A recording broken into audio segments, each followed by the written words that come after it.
PlayStation Now recently got a price drop of 50% off, and it's going to cost $10 a month. But wait, is it worth it? Is it worth our time? Is it worth our money? We're going to be discussing that in this video here today.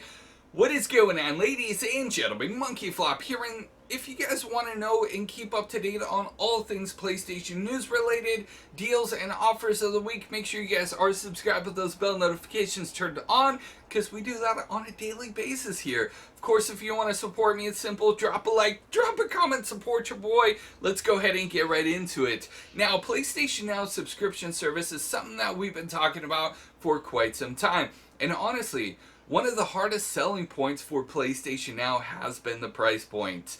Gamers don't want to spend $20 a month for a subscription service just to have access to a select number of games.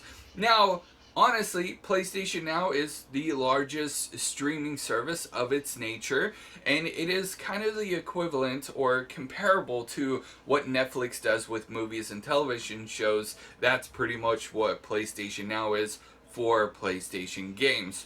With over 800 games available to either download or stream, keep in mind, there's only a select number of games that are actually downloadable, and those are like the PlayStation 4 titles and some PlayStation 2 games that get brought over to the PlayStation 4.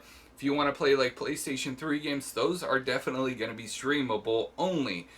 So there's a lot of options when it comes to PlayStation Now. And if you're going to be spending $10 a month or $60 for the entire year, and if you spend the $60 for the entire year or 12 months, you're pretty much only paying $5. Is it worth it? Well, wanted to give you guys a heads up. They actually have a 7-day free trial. It's risk-free. Just keep in mind that it's a subscription service, so if you guys do try the 7-day free trial, make sure to go into your settings on your PlayStation 4, go into subscriptions, and unselect auto renew, because when you actually start the 7-day free trial, it's going to automatically put you on an auto renew. So after the 7 days, it's going to charge you the $10 a month. I almost messed up and said the old price, but it's going to charge you the $10 a month. So if you guys want to avoid all of that, make sure you guys go into your settings and just change it to not auto renew, and that'll save you guys a headache from that. But 7-day free trial, you honestly cannot go wrong with it. Keep in mind, PlayStation Now is a little bit different than PlayStation Plus. PlayStation Plus is another subscription service that Sony offers. Of course, with PlayStation Plus, you get multiplayer access. You get to play your games with your friends, but you also get 2 games a month. And with those 2 games a month, if you add them to your library, you have access to them all the time, as long as you have the PlayStation Plus subscription. As opposed to PlayStation Now, the games are constantly rotating, and they can ooh and ah me all they want with God of War, with Grand Theft Auto, with all of these games that are being added to PlayStation Now subscription service. But I do know, and keep in mind, that these games will rotate and they will go away from the service.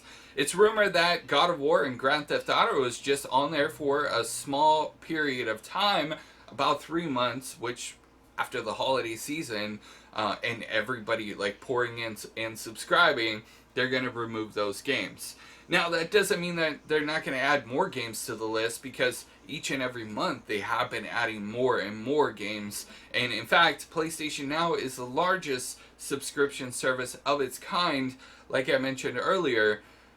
But I wanted to let you guys know, like, they're oohing and ahhing everybody with the God of War and Grand Theft Auto. Don't overlook all of the other games that are available. And a lot of the games that are available, that if you guys go and browse through, have been on there for quite some time. There's just a couple of games, like some popular ones, that they will add and then remove later. This is something that we see with a lot of streaming services, and honestly, it's kind of scary, because if you think about it, especially with like a streaming service, you never are going to own the games. And if they decide to pull the plug, or if they decide, you know what, we're taking it off the service, you don't have access to them anymore. So just keep all of those things in mind.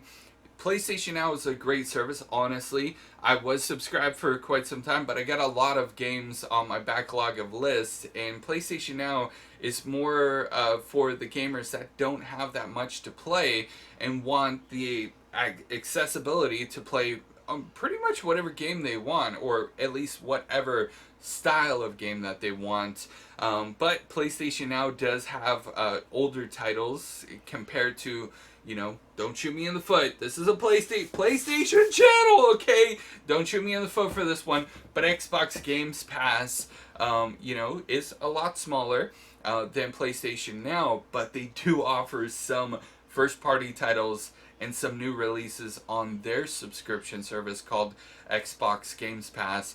And that has like Gears 5, which recently got released, and so many other games that are recently released, as opposed to like PlayStation, where most of the games that you will see are at least a year or two old before they are added to the service. So just throwing that out there. I mean, if you look, like, they're oohing on everybody with Grand Theft Auto, but how old is that game? How many people already own that game? Or how many people have bought that game like 5 times over already? And then we have God of War, which is about a year old. It's a freaking awesome game. If you guys haven't played it, do the 7-day free trial, play the game, and enjoy it. Thank me later.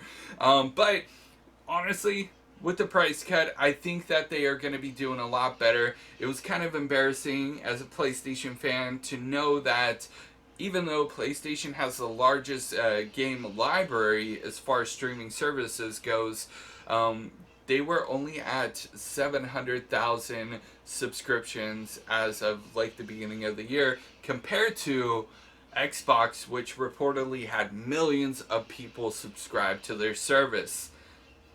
Even though PlayStation is more popular as far as like consoles go, Xbox was outdoing them with their Xbox Games Pass.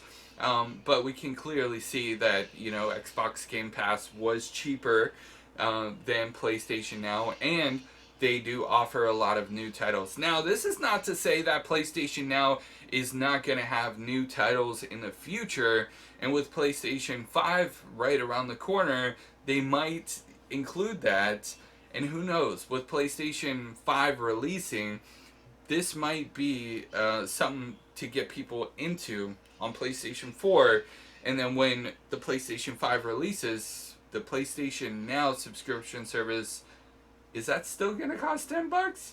Are we still going to have access to it on both systems? Or is there going to be a different price for PlayStation 5? I think that's one thing that a lot of people aren't going to talk about or even bring up. But that's something that kind of goes on in the back of my mind, and like the gears that are turning, like, PlayStation 5 is releasing soon. PlayStation 4 is at the end of its life cycle. Are they just trying to, get more gamers into the subscription service so that way we kind of like, okay, this is a normal thing. We'll just pay $10 a month or $60 for the entire year. Another subscription service added to our finances because we already have PlayStation Plus. You probably have like, not video game related, but you probably have like Netflix, Hulu, and maybe some other streaming services. If you're a WWE fan, the WWE Network. So $10 for each service kind of adds up really quickly. And if you think about it too, like a lot of people will buy like 1 to 2 video games each and every year. PlayStation offering a subscription service for $10 a month to have access to over 800 games is something that's very appealing to a gamer, but it's also appealing to a business standpoint because let's face it, if you're paying $10 a month, that's an equivalent of what, $120 for the entire year, and that's going directly to PlayStation. Of course, they have to pay all of the game studios that have their games on their list, but they're getting money from you each and every month that is like concrete and for sure, as opposed to, you know what, I don't know if I'm gonna buy any new games this year. Maybe I'll buy used games. So I'd love to know your guys' thoughts and opinions. I kind of went hard on PlayStation Now, but at the same time, I want you guys to be aware of what is included with the system, in place with the subscription service. But I also wanted to, like, keep it real with you guys, too. So is PlayStation Now something that you guys are going to be subscribed to? Is PlayStation Now another thing that you're going to add to your finances? Let me know in those comments down below. Thank you guys so much for watching this video. We rarely do a video where there's no cuts and it's just like all the way through. So I'd love to know you guys' feedback on that one in those comments. Make sure to hit a like. Comment down below, support your boy. If you guys are new, subscribe with those bell notifications turned on, and I will see you guys in the next news update. You guys are freaking awesome.